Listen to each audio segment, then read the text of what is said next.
Frères et sœurs, je voudrais vous parler aujourd'hui comment il faut avoir confiance en Dieu. Si je parle de ça aujourd'hui, c'est parce que à travers cette confiance en Dieu que ma vie a trouvé un sens. Sans cette confiance, je serais peut-être aujourd'hui oublié.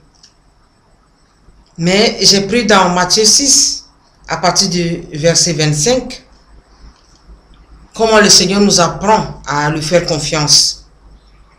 Ici, il dit, regardez les oiseaux qui volent dans l'air, ils ne sèment, ils ne moissonnent, ils n'amassent pas de récolte dans les greniers, mais votre Père qui est au ciel les nourrit.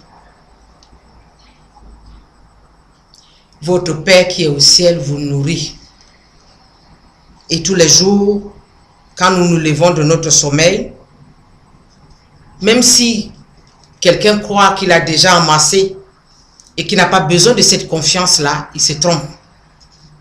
Parce qu'à une fraction de seconde, on peut amasser, à une fraction de seconde aussi, on peut perdre. La seule personne qui peut nous donner cette sécurité, c'est notre Père qui est dans le ciel. Il nous donne cette sécurité tous les jours en disant, si je nourris les oiseaux du ciel, combien de fois je ne peux pas nourrir l'homme qui est créé à mon image et à ma ressemblance?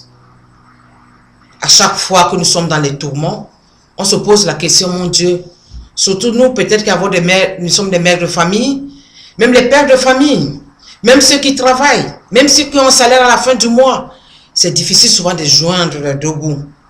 On se dit comment on va faire aujourd'hui, il y a tel problème, il y a tel problème, il y a tel problème. Mais la solution est trouvée aujourd'hui, j'ai une bonne nouvelle pour vous, c'est que Dieu nous dit de lui faire confiance.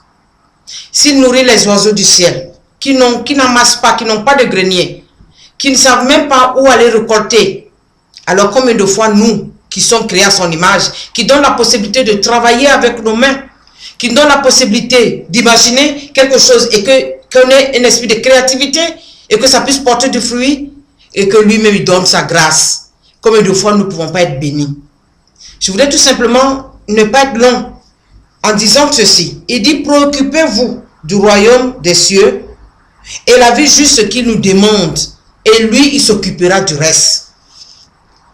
Quand les gens, on dit souvent préoccupez-vous du royaume des cieux, les gens se disent mais je vais à l'église tous les matins, par exemple, peut-être tous les dimanches je vais à l'église, mais je prie tous les jours, mais comment je peux me préoccuper du royaume des cieux? Préoccuper du royaume des cieux c'est tellement simple, mais c'est dans le plus petit détail de nos vies. Tout ce que nous faisons, nous devons mettre Dieu au centre. Les gens vont me dire mais qu'est-ce que Dieu a y fait? Si nous on veut chercher du travail, si nous on veut réussir, si on veut faire des business, par exemple des affaires, qu'est-ce que Dieu peut mettre, qu'est-ce que Dieu peut faire dans ça? Il faut avoir l'argent et avoir des contacts, avoir des relations. Si tu as toutes ces relations-là, toutes tes affaires vont marcher. Erreur. Parce que même l'argent là, tu peux avoir ça. Même les relations là, tu peux les avoir, mais aucune porte ne peut s'ouvrir pour toi. Dieu seul donne sa faveur. Il a dit plus loin dans les Écritures, il dit présentez-moi tous vos projets et moi je vais les réaliser. Cela ne veut pas dire qu'il va descendre du ciel. Toi tu vas dormir dans ton sommeil et il va venir réaliser pour toi.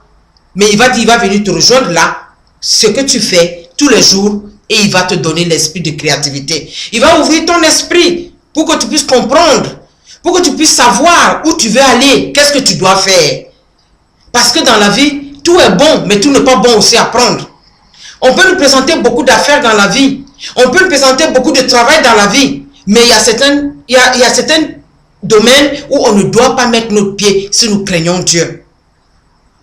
Aujourd'hui, frères et sœurs, je voudrais seulement vous dire qu'il ne faut pas s'inquiéter. Si nous avons Jésus comme berger, aujourd'hui encore on a fêté la fête du bon pasteur, nous ne devons pas avoir peur.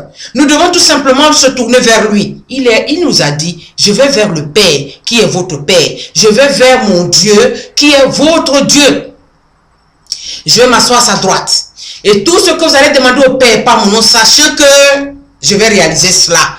Afin que votre joie soit parfaite. Moi en tout cas, depuis que j'ai lu ça, je me suis dit, ah, moi je vais réussir. Et je dois réussir dans tout ce que je fais, quels qu'en soient les obstacles.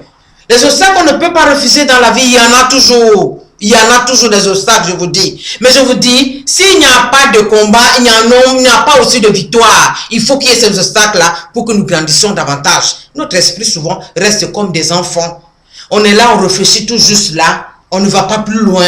Mais quand il y a des obstacles, on se lève dans notre sommeil, mais en pleine nuit, on s'assoit et on commence à réfléchir. Je crois que c'est là que le Seigneur veut nous amener.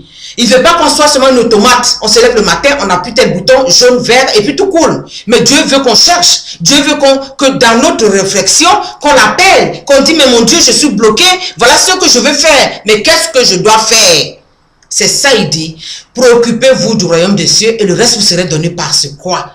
Si vous cherchez Dieu le matin, vous le cherchez à midi, vous le cherchez le soir, là où il va se le révéler en vous. Et il a dit, dans sa parole, dans le livre d'Hébreux, il dit, celui qui cherche Dieu doit savoir que Dieu existe. Et il récompense aussi tous ceux qui le cherchent.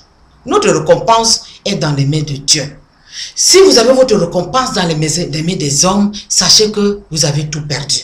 Mais si votre récompense, vous savez que votre récompense est dans les mains de Dieu, il dit ici, à chaque jour suffit sa peine. Donc dès que vous vous levez le matin, il a déjà pourvu pour la journée. Dès que vous vous levez le matin, il a déjà pourvu pour la journée. Et il dit, ne vous inquiétez pas aussi du lendemain, parce que le lendemain s'inquiétera de lui-même. Le fruit qu'il nous donne chaque jour suffit pour nous. La peine qu'il nous donne de pouvoir travailler tous les jours suffit pour qu'on puisse aller plus loin. Frères et sœurs, ayez confiance en Dieu. Et si je parle de ça aujourd'hui, je suis le fruit de cette confiance-là. Plus tard, on aura l'occasion de se connaître mieux. Mais je vous dis tout simplement que Dieu vous bénisse, afin que votre foi soit davantage crédible. Ne regardez pas ce qui se passe aujourd'hui. On parle de la crise, du matin la crise, le soir la crise, à minuit la crise, mais avec Dieu, il y a toujours une possibilité de sortir de cette crise la tête haute. Alors faites confiance en Dieu, qui est notre Père à tous. Il n'a pas de différence avec les hommes. Quel qu'en soit ce que tu es, viens vers lui. Il ne te juge pas, il ne te condamne pas. Il est le Dieu qui ouvre toujours ses bras. C'est pour cela qu'il a envoyé son Fils Jésus pour nous appeler, pour nous rassembler. Il est notre vrai berger. N'est-ce pas que le psalmiste nous dit que le Seigneur est notre berger? Avec lui, nous aurons tout. Avec lui, nous pourrons tout faire. Alors pourquoi s'inquiéter? Que Dieu vous bénisse. Merci pour ce petit message. Peut-être qu'il va atteindre votre cœur. Et si vous avez la possibilité d'écouter ce message, je vous parlerai tous les jours. Que Dieu vous bénisse. Amen.